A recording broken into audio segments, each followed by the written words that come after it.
Can't replace my boots unless they're damaged? Okay then. For some reason, this story popped into my mind randomly last night. Somewhere in the I went to basic training with the army.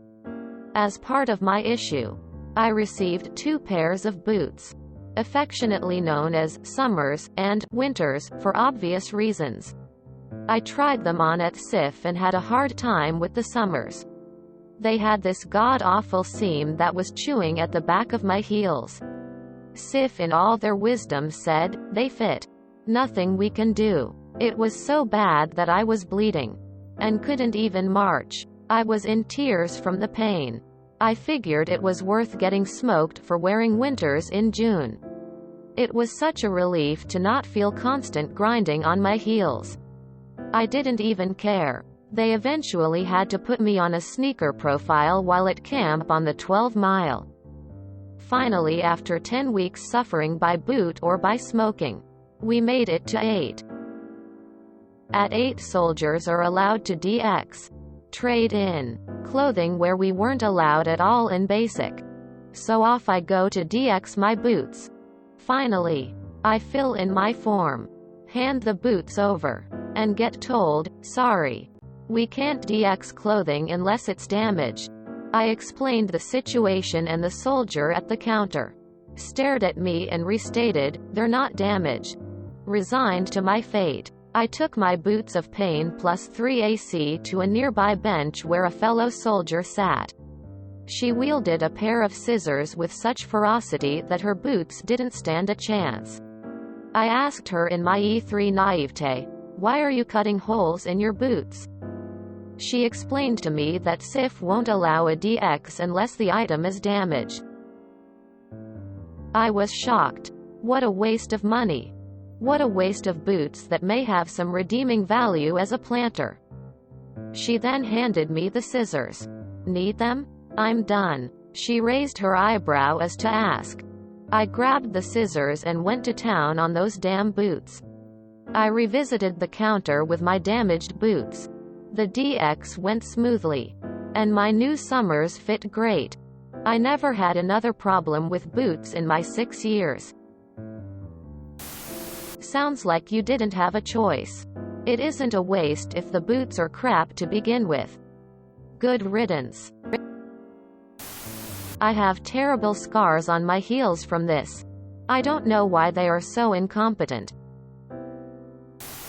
As a fellow human being, I'm glad you were able to resolve this problem. As a taxpayer, I am appalled. Instead of using our money to properly outfit our soldiers, they are buying substandard equipment and risking maiming people because arbitrary timing rules require compliance. You weren't trying to exchange your gear for something silly like a color preference. You were issued something unfit for purpose that you could not safely use. This kind of behavior risks permanently destroying morale. Had a similar issue with the barrel on my Bradley. At gunnery, it hit everywhere except the target on anything over 500 meters. You'd look down the barrel and see so little rifling. You'd thought it was some kind of smoothbore variant. Mechanics and master gunner said as long as it wasn't warped, it wouldn't be replaced. My driver and I late at night with our standard issue sledgehammer ensuring the barrel was good and warped the next day. Even used a block of wood to prevent tool marks. New barrels were in a Connex at the motor pool, so we were up and running in the time it took us to go grab a new one and slap it in. DOD is the same worldwide. In 2003 I deployed to Baghdad for pre-mob training. My unit was sent to FT Drum in way the hell upstate NY. In February, we had this one guy. Can't remember his full name, but it was a long stereotypically Polish name and we just called him Ski. Now Ski was about 6 feet 8 inches and wore a size 15 wide boot. Of course, Sif didn't have any desert boots in his size. We at mob station for about 2 months and they must have taken this kid to Sif 6 times. Always the same story. We don't have any in your size. Come back next week. Eventually, Ski and his squad leader went off post to the army surplus store. He found some brand new issue boots in his size and ended up paying about twice what they were worth for them. I told him all that meant was that now the army didn't have to give him any boots. We spent a year in country. And sure enough, his only desert boots were the overpriced pair he bought himself. He actually saved his receipt for them and tried to get reimbursed for buying them on his own. It got turned down, because he should have gotten boots through SIF. I shouldn't be surprised how many MC stories are also military stories. Congrats. I understood 100% of that. And yes, footwear could be the subject of my first several years of service. My current flight boots bite at my ankles. Though I'm female and I expect all footwear to be wrong for females. Just because we have different feet. I got issued 2 left work gloves back in '89 at Fort Wainwright. Same thing, we can't DX them. Nothing's wrong with them, told my squad leader, who proceeded to take a utility knife to one of the gloves. We then went back to SIF. And when they gave us the side-eye over the 2 left gloves, he just shrugged and said, "Had to clean up some concertina wire." A PFC can't really call a SGT a liar to his face. So, I got new gloves. I had a blister that got infected from my boots at basic. My drill sergeant looked at it, said it looked like a child was growing out of the back of my foot, and insisted I go to medical. By the end of the evening, my whole leg had begun to swell. Went to medical. They had to cut the infected tissue out and I was put in sick bay for 3 or 4 days. Until I could comfortably wear tennis shoes. When the doctor came in to take the tissue out, she took photos and said they have had a lot of people through with bad blisters from the boots. She was going to try to get something done. But that probably didn't happen.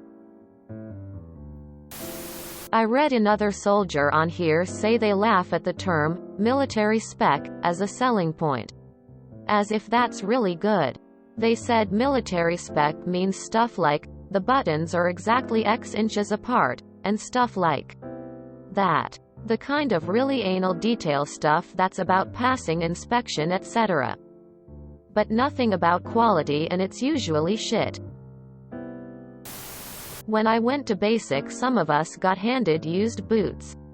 Many refused them, demanding new boots, and got them. I was used to this specific boots since I wore them daily since I was 15.